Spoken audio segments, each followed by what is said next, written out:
Hello? Yes? Lord Studham's secretary speaking? Who? Oh, the editor. All right, I'll tell him.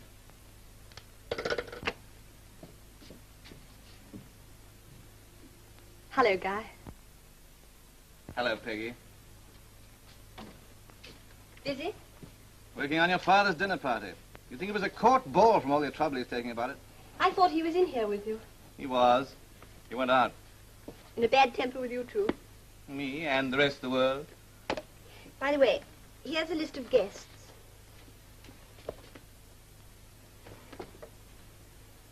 Guy, if we keep it up much longer, I shall burst. I'm too proud of having you for a husband. Your father won't feel that way about it. He's got very definite ideas about the duties of a private secretary. Marrying me isn't one of them. That's what you say, but not quite in those words. He's a beast. The only thing he cares for is his newspapers. Not because they're something he created, but because of the power they give him. Let's change the subject. All right. Change it again? All right. Well, I'm going shopping. You'll be into lunch? Gerard, 35545. Yes, I suppose so. So will I, then. Cocktails at 1 o'clock, Mr. Kenyon. This is Lord Studham's secretary. Very good, madam. I want to make some changes in those invitations. Let's hope Father lunches at his club. I thought you were going out. That's it. I'm on my way. The front door is through the hall, not through my study. And Her Serene Highness, not Her Royal Highness. All right. More changes? Yes. It'd be more practical to change the printer. He's the one you've always employed? That's why he's grown careless changing. What about that list? Very well. Here it is. Peggy, Yes? what about your little friend? Joan Holland. Yes, is she coming? Yes. Good. Perhaps she can stay with you for a few days. She can help you with the preparations. Well, everything's in hand. It's only a small party, after all, Father. But a very important one for me, my dear. Very well. I'll ask her to stay if you like. But really, she wouldn't. Why make all this discussion? It's just as you please. Very well. I'll ask her to stay. Good, thanks. You see, Peggy, this party may be very important to me politically.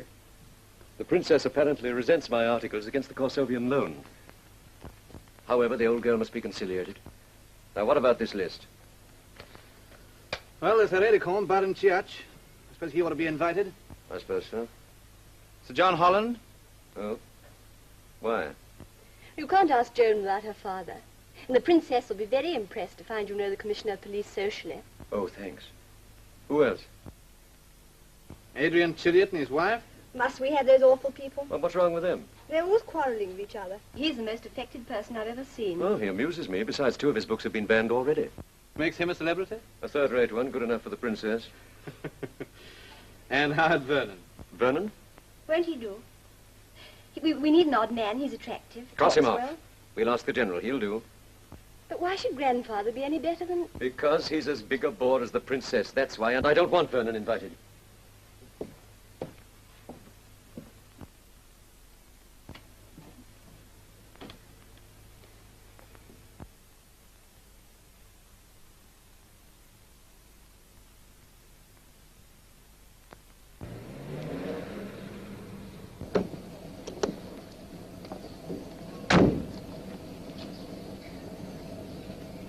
Wait for me.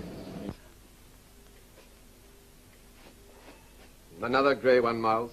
Dear. I wish I could get rid of them as easy as that. Well, you better go and attend to your other lodgers.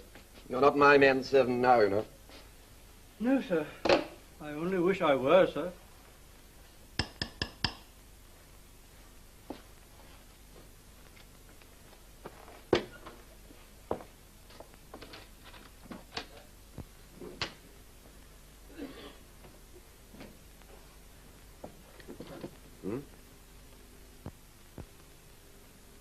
Is it the Lord Studholme? The big newspaper proprietor. I recognized him directly I saw him. Well, you better show him in, Miles. Yes, sir.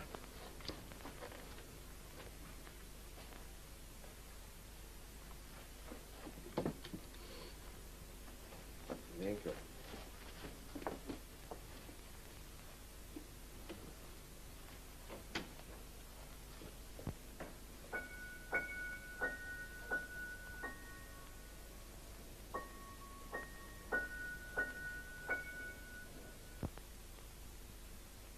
Mr. Vernon? Lord Studholme, sit down, won't you? Thank you.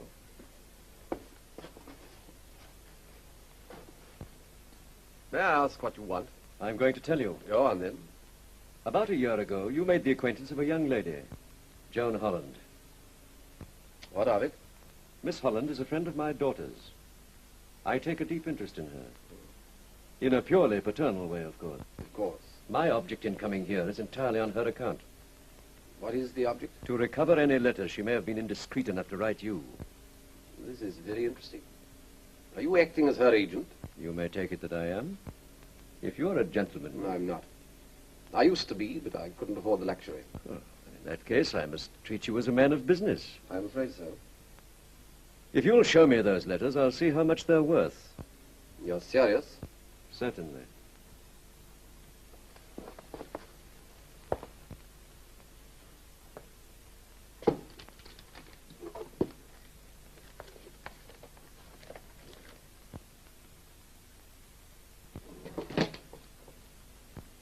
Here we are. 6 authentic human documents going for a song. Or for a few notes, I suppose.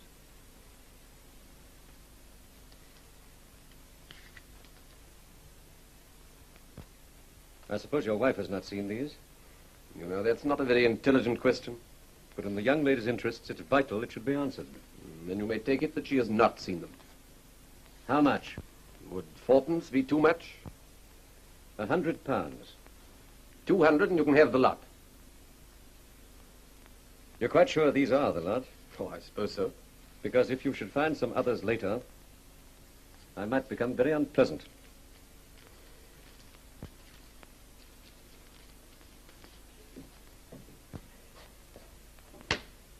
Good morning, Lord Stanhope. Goodbye.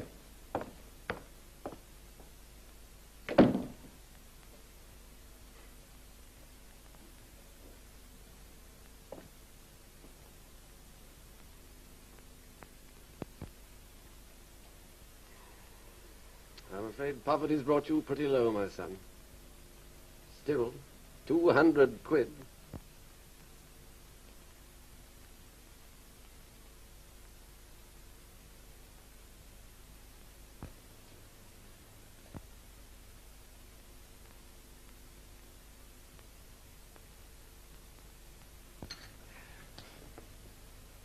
It's going to be a hot day, eh? I had the marmalade. It's all gone, sorry. You pig. Good for your figure. More coffee instead. Sure.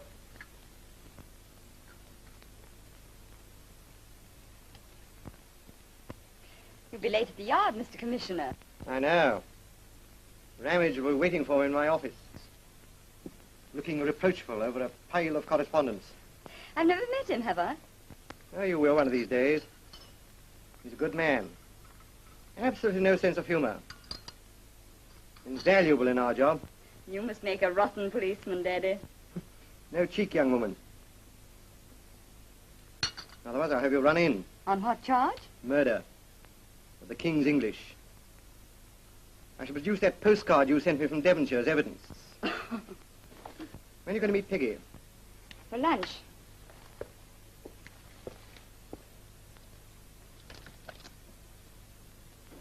You will come, won't you? I'll come for your sake. Certainly not for Studholme. Poor darling, you don't like him, do you? I'm very fond of him. We're useful to each other. How do you find him? Oh, quite nice. He seems to like me, rather. Yeah, naturally. You won't encourage him, will you? Oh, Dad, you are ridiculous. Why, he's old enough to be my... Your father, I take it. Bless you, my child. I have one last request. When the silence of the grave has fallen upon your poor old dad, don't forget to... Daddy, you're not to say such things. Why?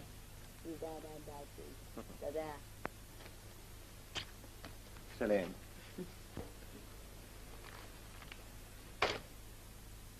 By the way, darling, you're not still seeing Howard Vernon, are you? Who? Vernon. No. Isn't he away or something? Is he? Yes, he is, so... He was. I see. So you're not still seeing him? Dad, you are a good policeman after all. Talk about third degree.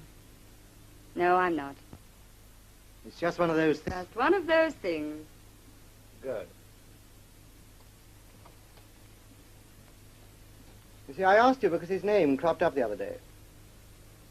You see, he's not very careful of his reputation. Or other people's. That's why I'm glad you're not seeing him. I'm glad you're glad.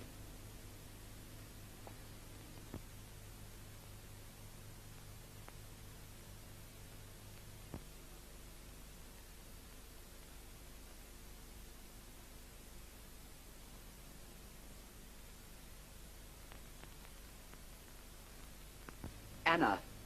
Anna, Yes, darling? your pad and pencil, quickly. Quickly before I lose the inspiration. Oh, yes, darling.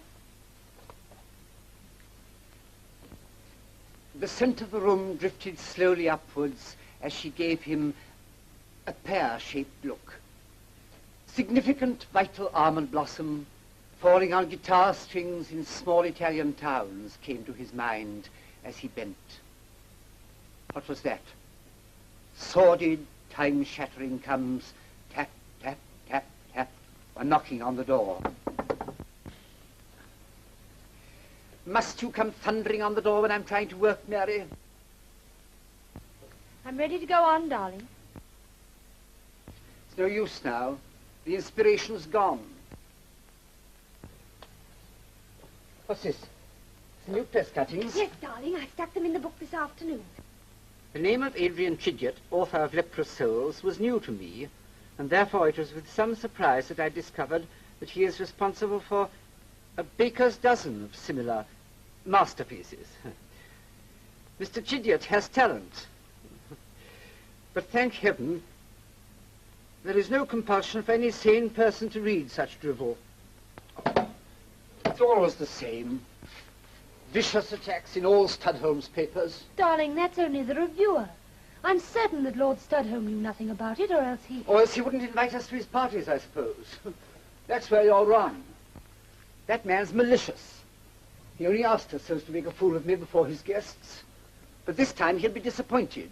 I won't go. That's right, dear. I wouldn't go if I were you. And since when have I taken to asking your advice? I will go. Only to please the princess. She'd be bitterly disappointed if I didn't.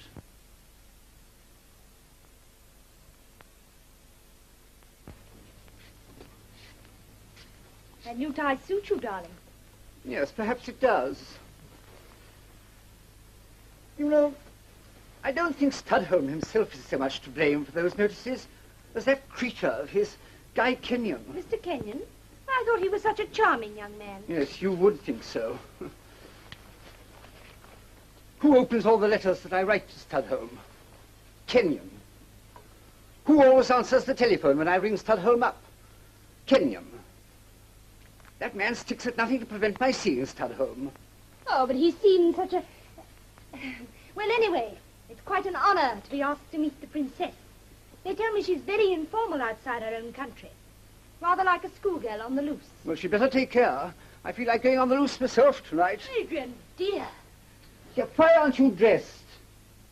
Oh, come on. Oh, Mary, Mary. Miss Peggy Studholme on the phone, sir.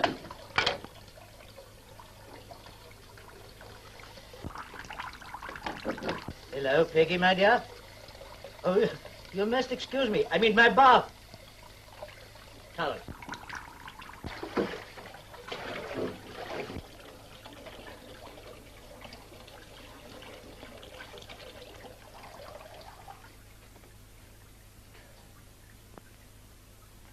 Well, here we are, my dear. Grandfather, you old nuisance. Where have you been the last 2 days? I've tried to get you everywhere. What's that? I'm in Scotland, fishing. Fishing, I thought so. Well, now fish yourself out of that bath. Out of the bath? I'll do nothing of the sort. What do you mean, you impudent young monkey? What for? Because you're dining here tonight. So get into your clothes and be here as quick as you can. Dining? Who? Where? Listen, Peggy, you can't be serious. Of course I'm serious. But look here, it can't be so important as all that. Is it anybody special coming? If you'd read your letters, you'd see. It's to meet the Princess Amelia of Korsova. Amelia of Korsova? I never heard of her. Are you sure? That's what I said. Princess Amelia. White tie and looks slippy. Look, Slippy, what the devil do you mean? Look here! Oh, operator! Hang it! Where are you?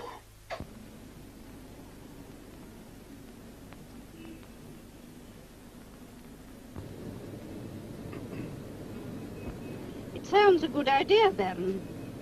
You'd better give me the revolver, as you're not coming yourself. Here it is, Your Highness. Are you absolutely certain that Lord Stadholm is opposing our loan because he wants the oil concessions himself? Certain, Your Highness.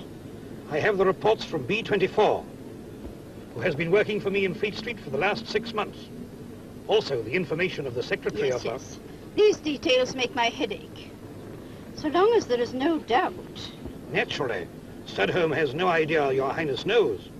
That is our greatest asset. Kornilov says... Yes, of course. The whole thing is rather overwhelming. But don't be afraid, Baron. I shall know what to do.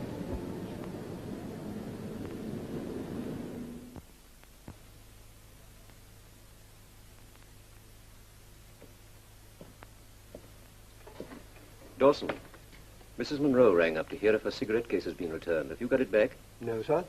Have you spoken to the man you sold it to? No, sir. Now, don't take advantage of my indulgence. I agreed not to have you arrested, provided that case is returned. If it's not here tomorrow, I'll have you arrested as a common thief.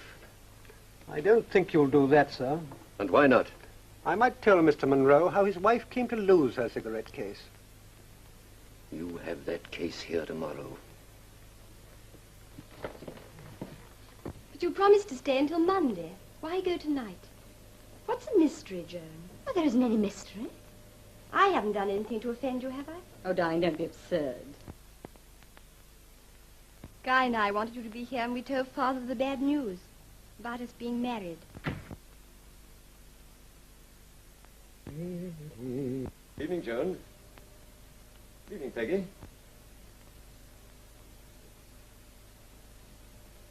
I've just telephoned my father. He asked me to apologize for him. He's very busy and won't be able to come in time for dinner. Oh, I'm sorry. I expect the Pulitzer case is keeping him. He said he'd drop in later. Mr. Stadholm's wanted on the telephone. Who wants me, Guy? I do, darling.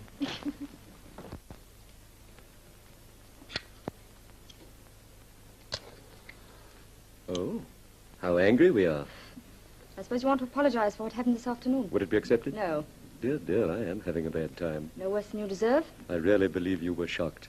I was disgusted. I'd heard that some old men were like that, but I didn't believe it. Old? How unkind. My father's taking me back with him tonight.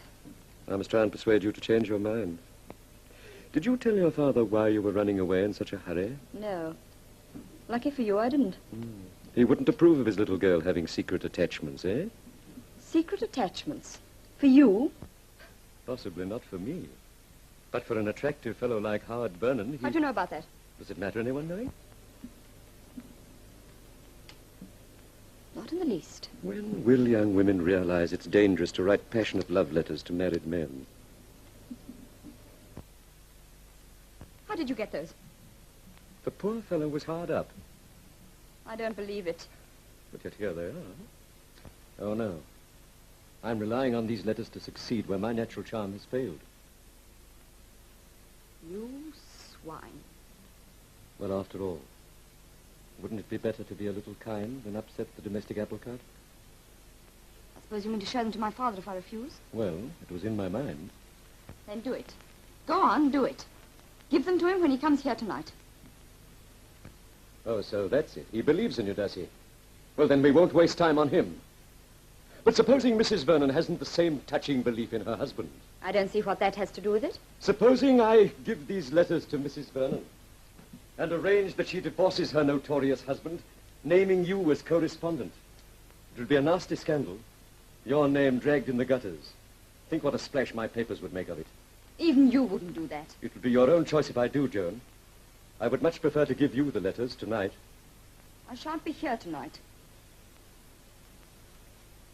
I think you will, Joan. No, Tell your father that you mean to stay. That's very sensible, Joan. Give me those letters. Later. And by the way, virtue is sometimes apt to cheat. I've taken the key of your bedroom as a precaution.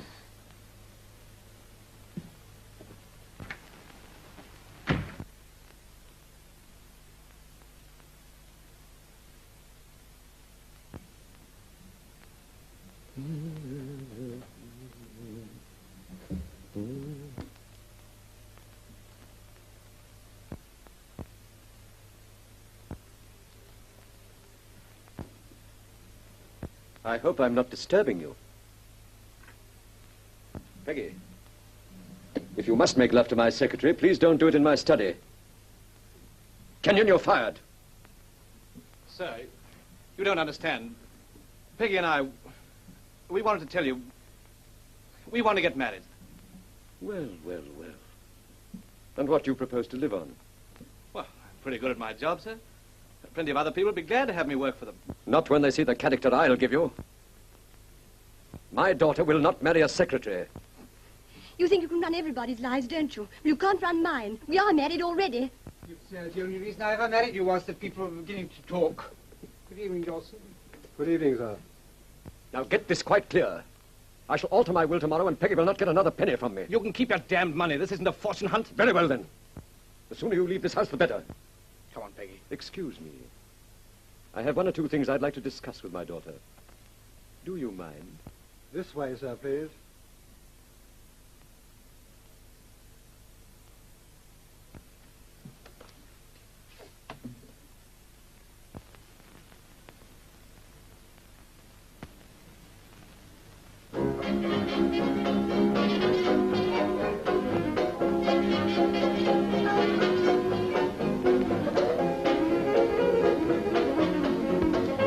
Fellow was a very bad shot and the bomb missed me completely, nearly shattering a horrible stained glass window in the palace which I'd longed to break for years.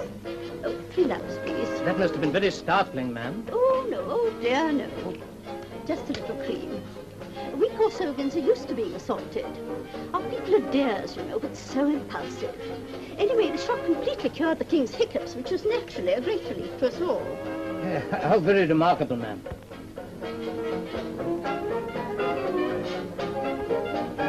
That gramophone. Adrian, dear, don't you think that perhaps... Copyright?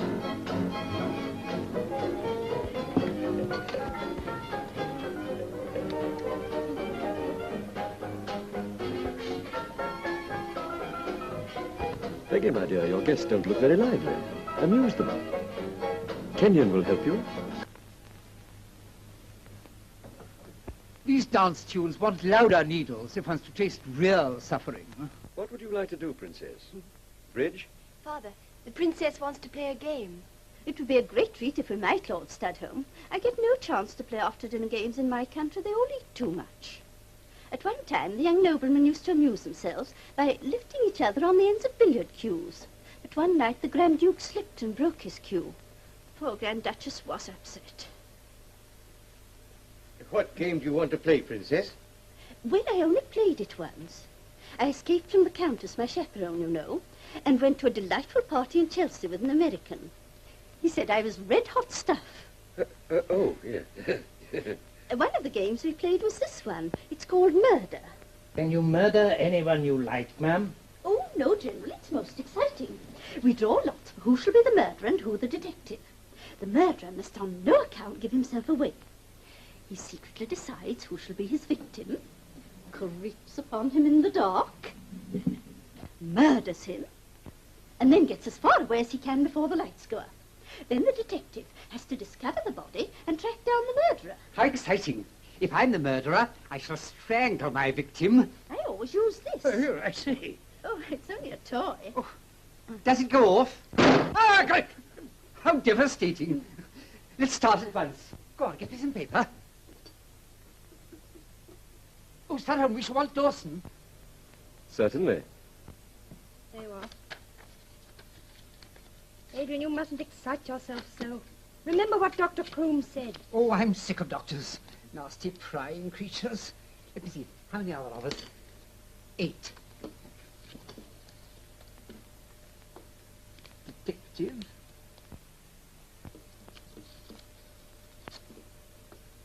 Murderer. Miss Dawson. Take your orders from Mr. Chidiot, will you? Very good, my lord. Oh, Dawson, I want you to go down to where the main switch is. Yes, sir. And then, let me see. I'll strike the gong. You ought to hear that, oughtn't you? Should do, sir. Well, when you do, turn out all the lights in the house. And then after, let us see, about 10 minutes, you turn them all up again. Get the idea? Yes, sir. Is that all, sir? Yes, that's all. Does that mean we play this infernal game in the dark, ma'am? All the nicest games are played in the dark, General.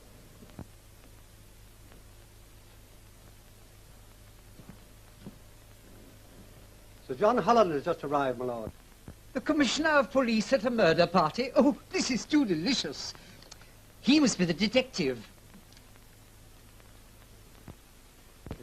Good evening, Sir John. We're just going to start a new detective game. Oh, really? I've been playing detective games all day. Oh, yes, but this is really thrilling. It's called Murder. Oh. I never knew a thrilling murder yet. Oh, you wait. Evening, Holland. Good evening, Sir Holmes. Oh, hello, Guy. Hello. Again. Hello, my dear. All right. Good evening, Mrs. George. I think you know Sir John Holland, ma'am. Indeed I do. Oh, ma'am.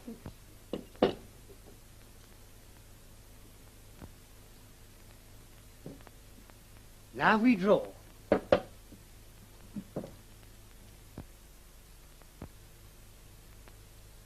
They're all blanks, except the one which has murderer on it. No one must give away what he draws, otherwise we shall know who the murderer is. The murderer picks his own victim, and the rest of us dash about trying to spot clues. Never drew a horse in my life. You mustn't say that, you darling old idiot. April. Oh, sorry. How do you know it wasn't finesse? Aha. Oh, no. You're the detective. When the lights go up, it will be your duty to investigate the crime. Yes, Now, Kenyon. And the last one is mine. And now for the gong.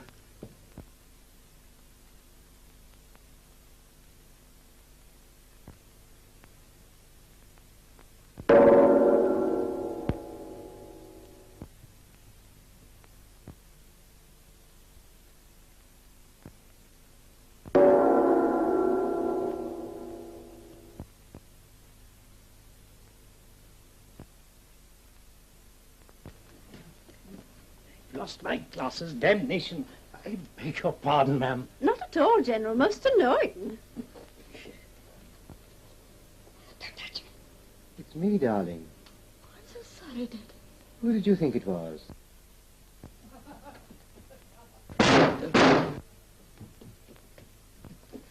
Oh, dear, now I've trodden on something. My glasses, I'll bet a fiver. What's the trouble? It's nothing. Please, Joan. Don't you trust me? We're friends, aren't we?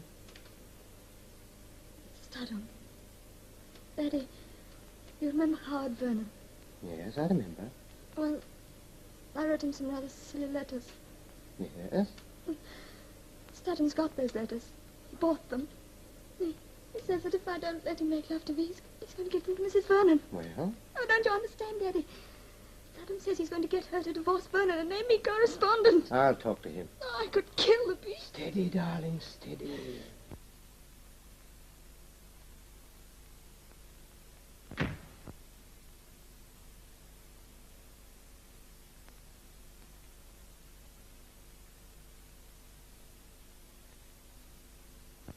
Who's that? I've come to have a little talk with you, Lord Studholme. It's quite simple. You don't like my books, dear, powerful Lord Studholme. You've ruined my career. Every word I've written for the last 2 years has been abused and ridiculed by your critics under your orders. Talk sense, Chidiot, even if you can't write it. You've eliminated me, dear, powerful, blasted Lord Studholme. And now, don't laugh, I'm going to eliminate you.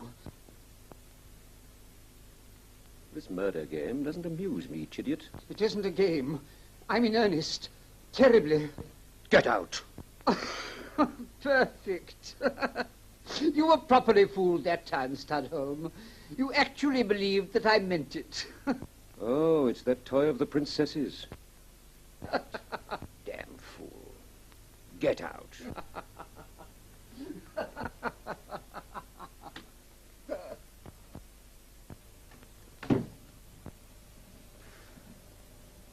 Well, Kenyon, have you come to murder me too? Well, I've got to murder somebody. And it might as well be you.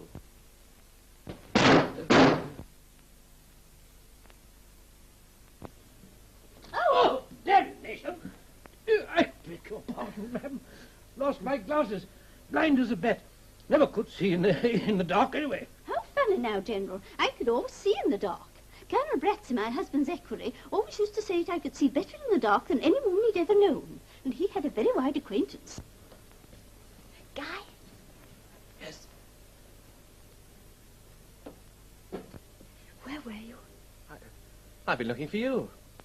What's the matter? This game's getting on my nerves. It's that fool Chidiout. Guy, do you think Father really will try to stop you getting another job? Don't worry about him anymore, darling. Let's get back in the drawing room. Oh! General, what are you doing? Looking for something to sit on, ma'am. Take my hand. I'll help you. Help!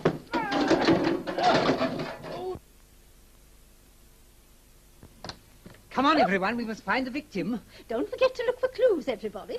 I have all the clues I want, thank you. No, no, no. You're all under grave suspicion. All remain in this room, please. Oh, but we won't. Now, let me see. Are we all here? All except Joan and Lord Studholme. Here is Joan. Ah. Then you can assume that Lord Studholme has been murdered. Come along, Joan. But, I will now make my investigations alone.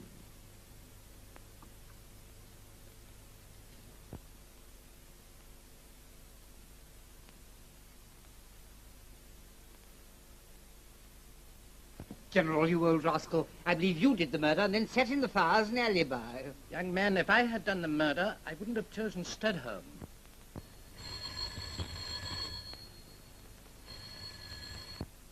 I don't see why Sir John should have all the fun. Why shouldn't we investigate as well? Against orders, ma'am. I'm not going to have my game spoiled by silly rules. Come along, you others. Come along, Mr. Chidiout. Let us investigate. No, you can't speak to him now. Will you call later, please?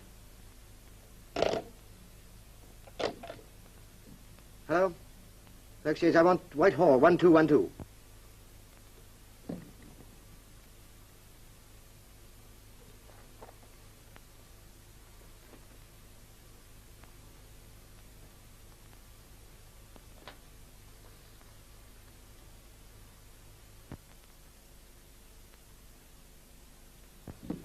Hello? Is that Whitehall 1212? Sir John Holland speaking. Will you put me through to Inspector Ramage, please? I found him. Here he is. Ramage, I want you to come at once to 44 Grosvenor Square. Bring a doctor with you. Lord Studholme has killed himself. Oh, dear. That's rather spoiled the game, hasn't it?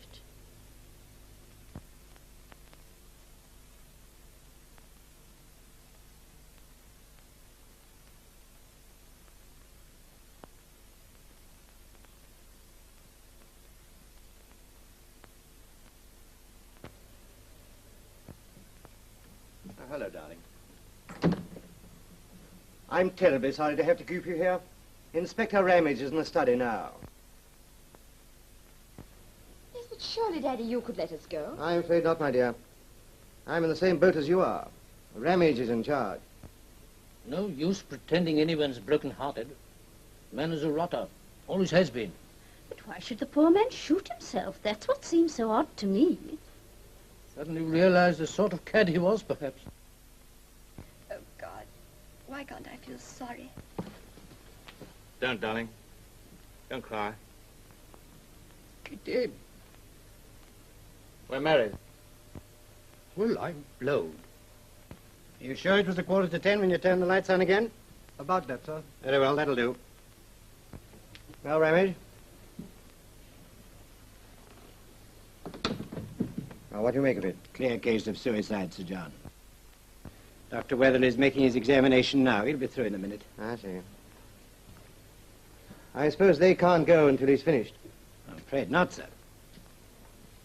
Look here, Ramage, we must keep Her Highness's name out of this. Oh, I think that can be managed, sir. Like a drink, Inspector? Oh, thank you, sir. Sit down, won't you? By the way, sir, is there anyone here likely to be able to identify the gun? I can. It was his own.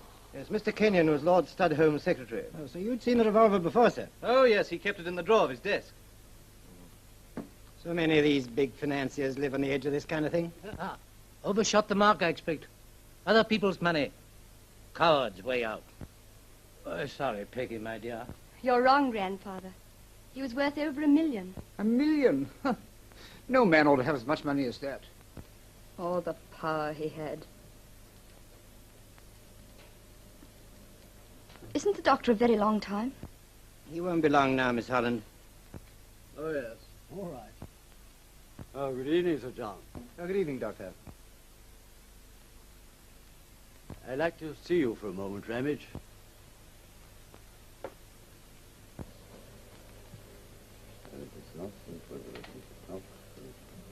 What? Oh, sure of that. Oh. All right, Doctor. We're with you in a minute.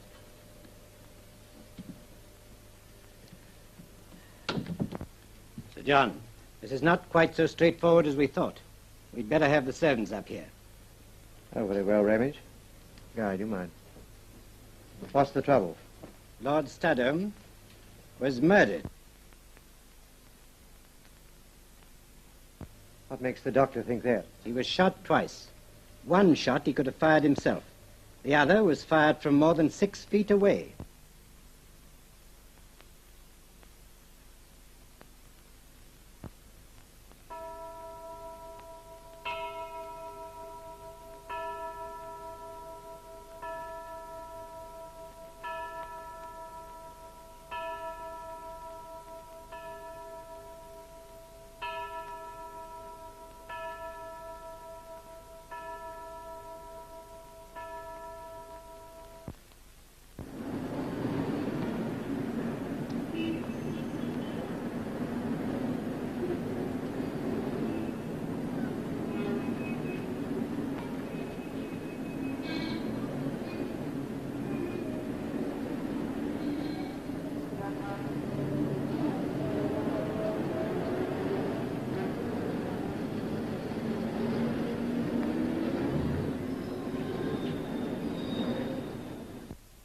And so, ma'am, I informed your secretary, Baron Tiach, that you were in bed with a chill and had been obliged to cancel your social engagements for the last 3 days, including Lord Studholme's dinner.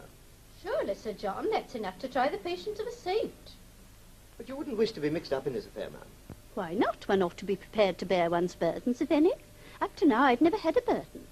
All last night I was thinking about being sent for by detectives and the 3rd degree and everything. And then that miserable Baron comes round after breakfast and tells me that I wasn't at the party at all. Well, you see, ma'am, we wish to keep your name out of this. I'm afraid I was very rude to the Baron. How do you know I didn't shoot the man myself, I said. And the silly fellow replied, if you did, all the more reason why you weren't there. But that wasn't what I came to talk about. Now, why am I here? Oh, yes, of course. Sir John, I have a theory. Have you indeed, ma'am? They were all nice people at the party. People who don't do that kind of thing.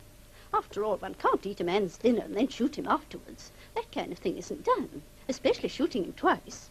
No, Lord Studholme must have killed himself. But, ma'am, the doctors have agreed that one of the shots was fired from some distance away. Well, it's perfectly simple. He fired the bullet into his head, threw the pistol away convulsively, causing it to go off and hit him in the ribs.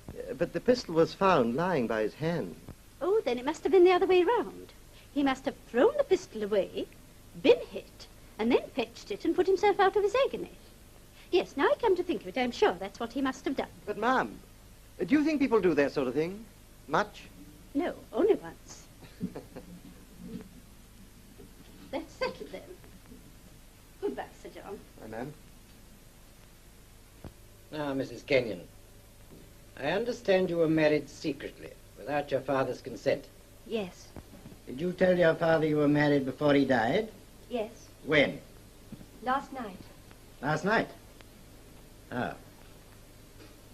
How did your father receive the news? He was furious with me. That's not an answer to my question, Mrs. Kenyon. What did he actually say? Oh, something silly about cutting me off without a penny. No, sorry, may I number 3, will you? Yes, sir. Hello. Give me a copy of the notes. Carry on, Hamish. You've no money of your own, No, but you'll inherit all your father's money. I don't know anything about that. Mr. Kenyon, you're aware that Lord Studham kept a revolver in the drawer of his desk. Yes. No doubt as his secretary, you had access to that desk. No. No? No. How did you know the revolver was there? I must have seen it somewhere, I suppose. When Lord Studholme himself had opened the drawer, I suppose. Yes. Why were you in the study when the lights were out? Oh, I was the murderer. Yes, yes, I told you all about that game, Ramage. We drew lots. Is it necessary to go over all that again? Very good, sir. You needn't take down Sir John's remarks. Oh, no, sir. Oi, come back here. Out of my way, man. I have important news for the Commissioner. You can't go in there. Flat-footed oaf. All right, Sergeant. Oh, Holland. What do you want? Are you aware that I'm being victimized outrageously at the hands of your minions? Well, what's the trouble? Holland, I'm being watched. Oh, really? As a creative artist, you ought to be used to that. I've never numbered policemen among my fans. Imagine yourself trying to write a vignette with an appalling person leaning against the railings outside your window. It's very unfortunate. I'm afraid it can't be helped. Can't be helped. Have you no authority? I have no authority to treat one man differently from another. Technically, we're all under suspicion. I suppose you're having yourself watched, then. I have other witnesses to see, sir. All right, man, I'm just going. Well, I've made my complaint. If my work suffers, I shall put in a claim. Kenyon, how are you? But you had that fearful brawl with Studholme last night. You might have come in for some of the money. Oh, of course. You married the heiress, lucky fellow. Chidget. If you wouldn't mind waiting a few minutes, there are one or two questions I'd like to ask you. Oh, very well. Now, don't misunderstand me. Had you any plans for the future when Lord Studham discharged you? How could I? I wasn't expecting anything like that. Did you suppose Lord Studham would be pleased to have you as a son-in-law? Well... You can smoke if you want to, Guy. Have one of these. No, thanks. Did you know the contents of Lord Studham's will? No. Obviously, if Lord Studham accepted you as a son-in-law, your position would have been considerably improved. I married my wife because I love her. Does that mean we can go now? You'll be asked to sign the notes when they're transcribed. Thank you, Mrs. Kenyon. General Sir George Pidding, how to see you, Sir John? Take him to my room. I'm coming straight up. Very well, sir. I'll see Chidget now, sir. I don't envy you.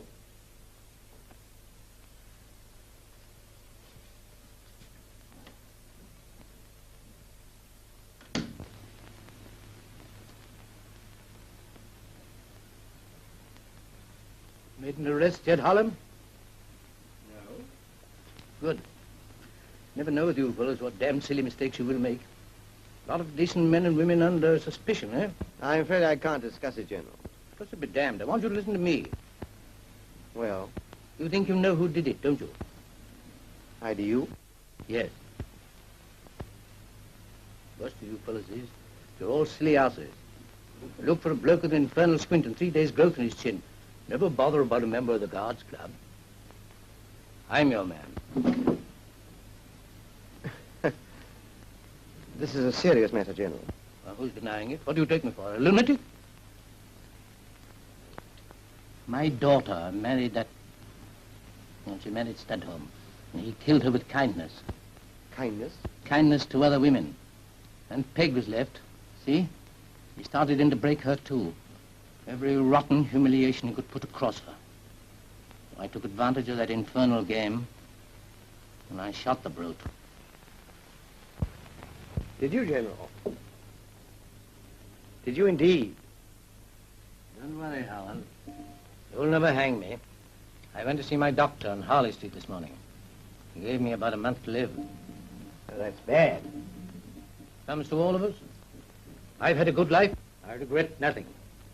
So you're telling me this because you called at your doctor at Harley Street this morning, and he gave you a month to live? Yes. Not because you're afraid of Peggy losing Guy. Well, General, that sounds good enough to me. Is that you, Cunningham?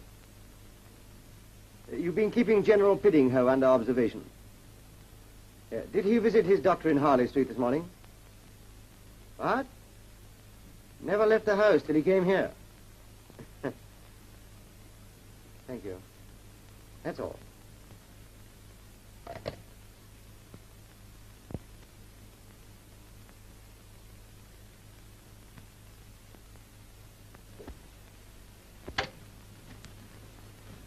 Damned incompetence. Interested in firearms, Mr. Chidiock? Oh, passionately. I prefer them to flowers. What was the idea of firing that pistol all over the place? Well, that was to create atmosphere. People were terrified. Were you going to the study by any chance? Heaven knows where I went. The whole place was plunged in inspissated gloom. What gloom, sir? Inspissated. I-N-S. Good down, it was very dark. Very good, sir. Now tell me all about this quarrel between Studholme and Kenyon. I'm afraid I don't know very much about it, Inspector. When I arrived, Studholme and Kenyon were brawling in the study. But wasn't it his daughter he was quarreling with? No, Kenyon. What did they say? It had a strong flavour of the novelette. I don't remember their exact words, but the gist of it was, "Go, take my daughter. You married her for my fortune, but that you shall never have. Henceforth she is no child of mine. Tomorrow I shall disinherit her." Thank you, Mr. Chidiock. That'll be all for the moment.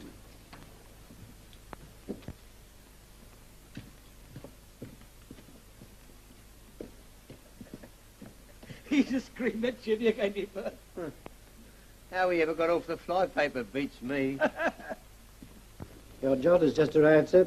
I thought you might feel more at home if I questioned her here. Thank you, Ramage. Well, so the case against Kenyon's plain enough? I don't know. You may find it hard to prove. But look at the facts, sir. Here's a young fellow secretly married to a girl whose father's worth $1 million. Father gets to hear of the marriage, is furious. Wants to cut the daughter right out of the will. Before he can alter his will, what happens? He's murdered. Yes, but there's no evidence that Kenyon could have known about the will. No, Ramage is not good enough. Look here, sir. May I speak quite frankly? All right, go ahead. We recognize you at the Yard, sir, as a fair-minded gentleman. But in this case, I beg your pardon, it beats me what you're trying to get at. Looks as if you didn't want a conviction at all. I don't intend to blunder into a wrong one. Look here, Sir John. Am I to arrest Kenyon? Good morning, Mr. Ramage. Good morning, miss. You mind, sir? Oh, no, please do, Ramage. Darling, Mr. Ramage is going to ask you a few questions. Keep cool, don't let him worry you. Miss Holland, do you know anything about this quarrel between Lord Studholme and Guy Kenyon? No. By whose invitation were you staying at Grosvenor Square? Peggy Studholme's. Which bedroom did you occupy? The large room on the 3rd floor, overlooking the square. Why was the key of that room found on Lord Studholme? Why, I don't know what... What do you mean? The key of your bedroom was found in Lord Studholme's pocket. Can you tell me why? I'm afraid I can't. He must have had designs on me or something. Ramage, about Kenyon, I've been thinking things over. You can arrest him.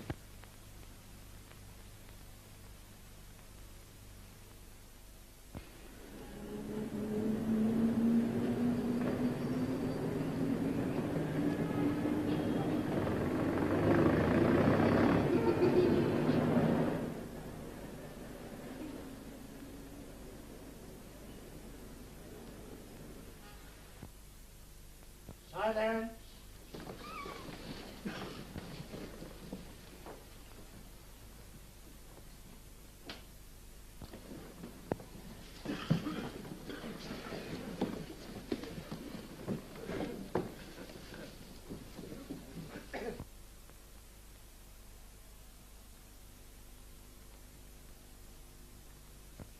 Please, Mr. Chidiock, I'm not asking your opinion. Did you or did you not hear Kenyon say to Lord Studholme, I've come to murder you? I have the greatest dislike for being scolded and glowered at. Even if the man is cross or upset, I see no reason why he should work off his rancor on me. You may take it, Mr. Chidiock. If there were anything irregular, I would have commented upon it. Oh, very well. To tell the truth, my lord, I thought you were asleep. Silence! I find nothing amusing in the witness's remarks. I shall seriously consider having the state of his mind inquired into. Answer the question. Yes. Kenyon said, I've come to murder you. And the reason you didn't break into the study of these words was because you thought it was part of the game. Yes. Thank you. Poor Kenyon. I'm too sorry for you. Do not address the prisoner. It is most improper. I vouch your ruling, my lord, but even in court I fail to see how sympathy can be improper. Be silent. Attend to counsel for the defense. I believe I'm right in saying that you told my learned friend that you've been firing blank cartridges all over the house to create atmosphere. Yes.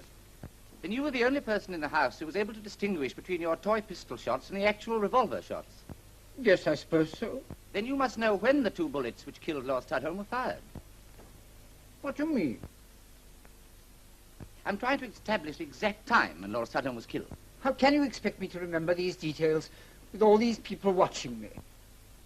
Let me put it another way. At some time, while the lights were out, you must have heard the report of 2 revolver shots, which you did not fire yourself. Yes, I believe I did. Then will you please try to fix approximately how long before the lights were turned on those 2 shots were fired? 3 minutes before the lights went up. But then you must have wondered what those shots were. Wonder? My dear man, I'm always wondering. I wonder why I'm here. I wonder why you're asking me so many questions. I wonder why any of us are here. I wonder... Well, that'll do, Mr. Chidiock. Thank you.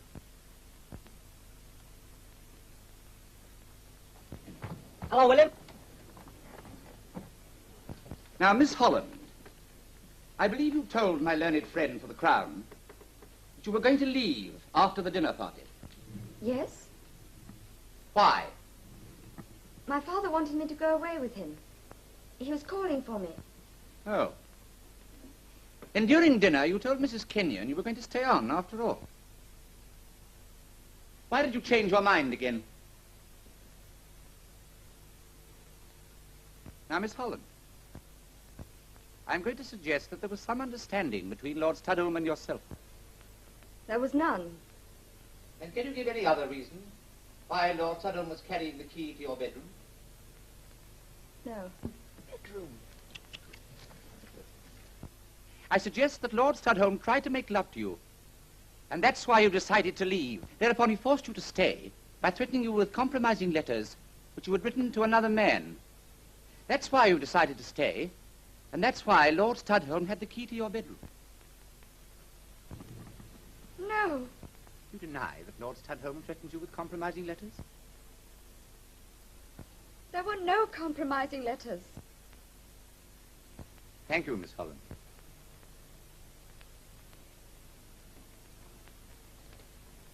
Say, what's he driving at? Maybe the girl killed him. Of course. Amaya Schlemiel. He's going to prove she had a motive. Now, Mr. Vernon, did you ever know a Miss Joan Holland, daughter of Sir John Holland? Yes. Intimately? Yes. Did she ever write to you? Yes. Love letters? Yes. A most improper remark. I'm sorry, my lord. Where are those letters? A month ago, Lord Studholme came to me and told me he was acting as Miss Holland's agent. He wanted to buy those letters. You sold them to him? Yes. Do you know where those letters are now?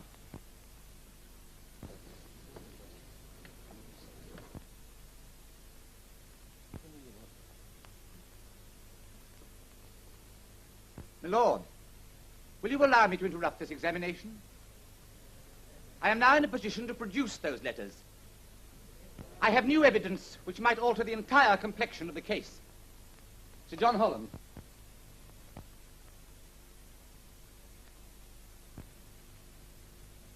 You may stand down.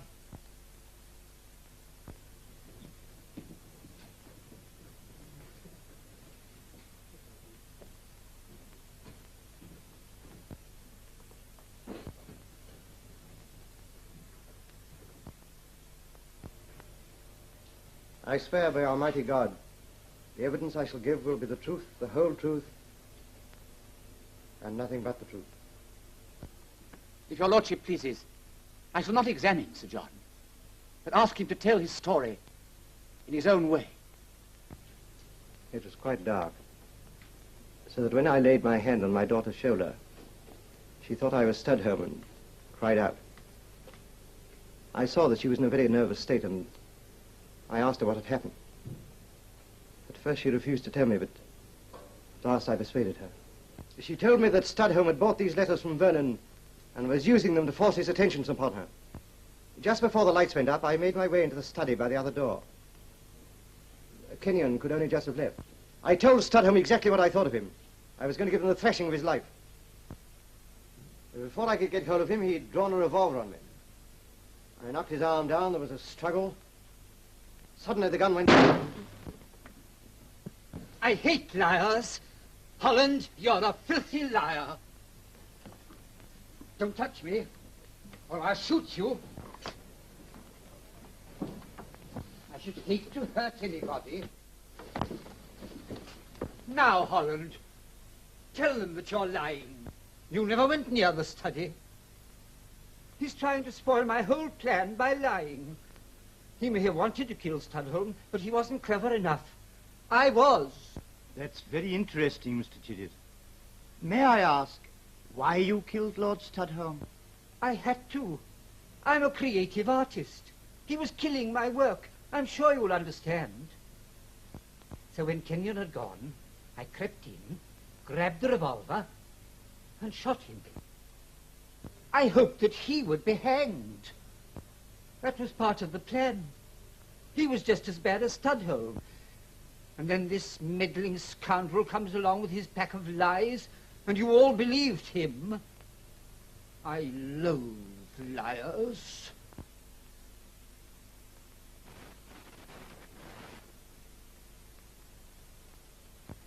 It's a great game. Murder